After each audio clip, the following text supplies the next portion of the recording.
Заужыққа урайдытта орышы турнир теннисей. Ахым еғау ерішті асы спорты құжайына республика ефітса хат шарыштой. Уик ухы бафты теннис академии директор бекужарты Диана Қапаришей. Ерішті на республика бира спортсменті архайтой. Басатта сакотта багаты уча. Уй сагат ирштоны югон командой тренеру. Адаппатай агашура ше турнир басархайма шакурдиатты балавар тойшада вдаядай маджим. Артабоны дырғы спортсменті сыдышты квалификации самай шайрак хыгма бахауой.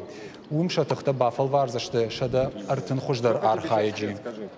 Валахиш завты шузышты адаппатай ахшажадай маджим. Удон дартыр архайзышты Европа чемпионаты. Теннис академии директор Кутбафи Пайтафтамай важита турниры саттазинадай ражышты. Суажита нам шака кодой удона диши бафтыттам, амша жардама тыңсауы. Ахам академийнам иш уйын қална удышты. Олдайдар там муниципалун каю уйсам сымы дишак кашы. Куджағын сафтымайдам ахам базы тұрмашт хисанадай мактам вайы. Махан уйтыңғы қшышгон у.